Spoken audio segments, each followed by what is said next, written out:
Subscribe कीजिए the perfect classes channel को और बेल आइकन को दबाइए लेटेस्ट वीडियो सबसे पहले देखने के लिए। फ्रेंड्स, आप सभी का आपके चैनल द परफेक्ट क्लासेस में स्वागत है। Directorate of education GNCT of Delhi की वर्कशीट 17 डिस्कस करें बच्चों। क्लास 7th की वर्कशीट है ये, ठीक है। सब्जेक्ट है सोशल साइंस। 17 सितंबर 2021 की वर्कशीट है बच्चों। टॉपिक है एयर, वायु, ठीक है। तो स्टार्ट करते हैं। The blanket of air surrounding the earth is called the atmosphere. पृथ्वी के चारों ओर फैले वायु के आवरण को वायुमंडल कहते हैं। All living beings on this earth depend on the atmosphere for their survival. पृथ्वी पर सभी जीव जंतु जीवित रहने के लिए वायुमंडल पर निर्भर हैं। It provides us air to breathe and protects us from the sun's harmful rays. ये हमें सांस लेने के लिए वायु प्रदान करते हैं और क्या करते हैं बच्चों, ये हमारी रक्षा करते हैं सूर्य की हानिकारक किरणों से। मतलब सूर्य की जो हानिकारक किरणें होती हैं उनसे ये हमें बचाते हैं। If there is no atmosphere we would be baked during the day with extreme hot rays of the sun and get frozen during night. यदि वायुमंडल ना हो तो बच्चों हम दिन के समय सूर्य की जो अत्यधिक गर्म किरणें उनसे जल सकते हैं या फिर रात के समय ठंड से हम जम सकते हैं। Thus the atmosphere has made the temperature on the earth livable. अतः वायुमंडल पृथ्वी पर रहने योग्य तापमान बना। While breathing in actually a mixture of many gases. वायु जिसमें हम सांस लेते हैं वो वास्तव में बहुत सारी गैसों का मिश्रण होता है। देखिए इस लड़की ने ये पकड़ा हुआ, इससे हमें पाई चार्ट के थ्रू हमें बता रखा है। नाइट्रोजन होती है इसमें 78%, ऑक्सीजन 21%, कार्बन डाइऑक्साइड 0.03%, ऑर्गन होती है ऑर्गन गैस 0.93% और अदर गैसेस होती हैं जितनी भी ऑल अदर्स हैं 0.04%। तो मेजर गैसेस ऑफ एटमॉस्फेयर, वायुमंडल की मुख्य गैस से पढ़ते हैं। फर्स्ट है nitrogen 78%। The most plentiful gas in the air is nitrogen.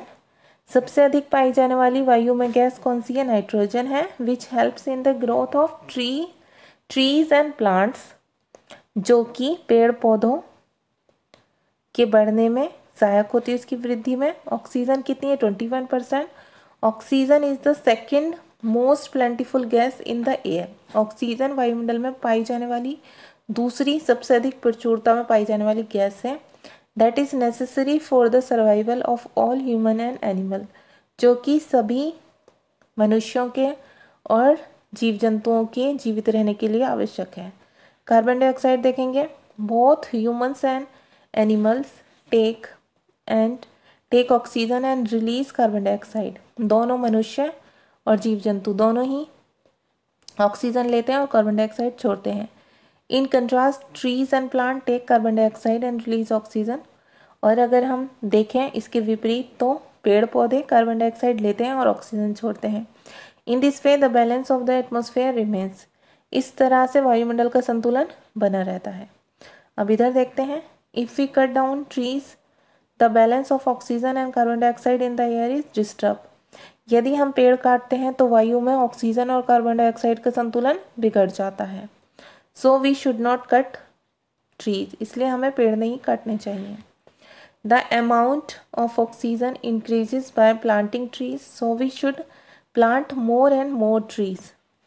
तो ऑक्सीजन, इसके लिए हमें क्या करना चाहिए? ऑक्सीजन की मात्रा को बढ़ाने के लिए हमें अधिक से अधिक पेड़ लगाने चाहिए और हमें पेड़ों को और अधिक से अधिक, ताकि हमें ऑक्सीजन की अधिक से अधिक मात्रा मिल सके, अधिक से अधिक पेड़ लगा कर ही हम ऑक्सीजन ले सकते हैं। कार्बन डाइऑक्साइड के बारे में पढ़ते हैं। एन इम्पोर्टेंट गैस, एक मुख्य गैस है। Carbon dioxide release in the atmosphere creates a green house effect bye trapping the heat radiated from the earth. Carbon dioxide वायुमंडल में फैलकर पृथ्वी से जो विकिरित ऊष्मा होती है उसको पृथ्वी पर रोककर क्या करती है? ग्रीन हाउस इफेक्ट को पैदा करती है। It is therefore called a green house gas, इसलिए इसे ग्रीन हाउस गैस कहते हैं। And without it the earth would have been too cold to live in. और इसके बिना पृथ्वी रहने के लिए बहुत अधिक ठंडी हो जाएगी। However when its level in the atmosphere increases due to factory smoke और कार फ्यूम्स। हालांकि क्या होता है कि वायुमंडल में फैक्ट्री से निकला धुआं और कारों से निकला धुआं जो होता है उसके कारण क्या होता है, द हीट रिटेन इंक्रीज, तापमान उसके ताप से, टेम्परेचर ऑफ द अर्थ पृथ्वी का जो तापमान है वो बढ़ता रहता है, ठीक है, उसमें बढ़ोतरी हो जाती है। This is called global warming और इसे भूमंडलीय तापन कहते हैं।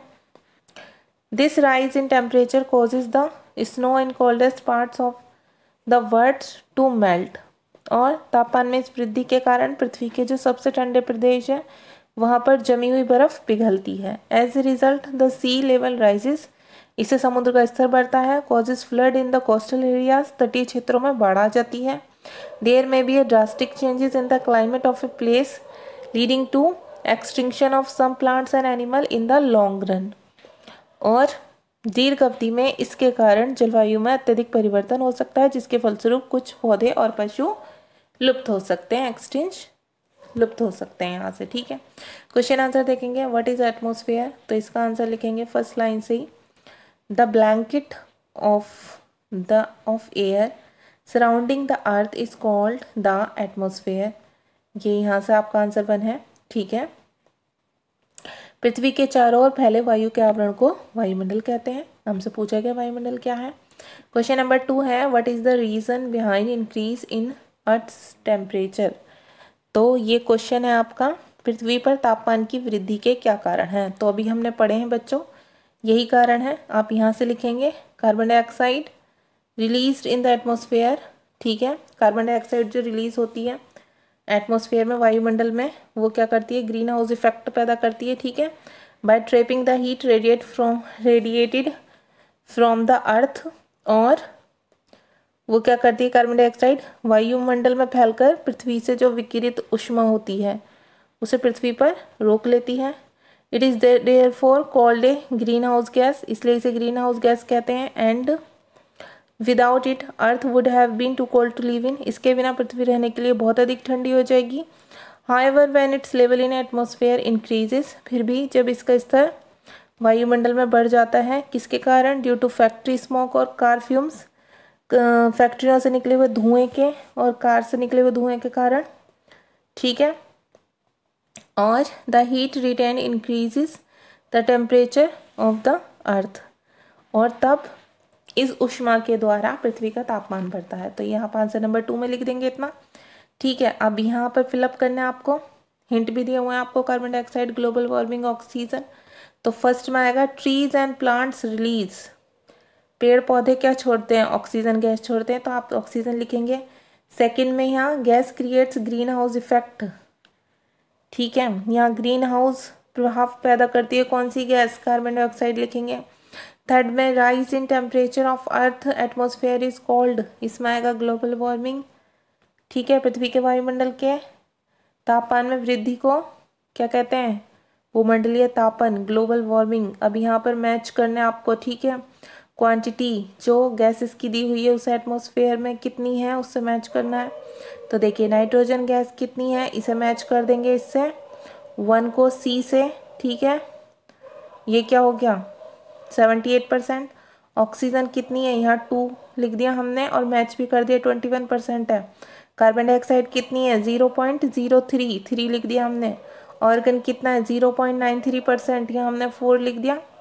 ऑल अदर गैसेस कितनी है, यहाँ मैच कर दिया 0.04%, और आपकी वर्कशीट सॉल्व हो गई। अगर आपको मेरी वीडियो पसंद आई है तो प्लीज़ मेरी वीडियो को लाइक कीजिए, शेयर कीजिए, हमारे चैनल को सब्सक्राइब कीजिए। Thanks for watching.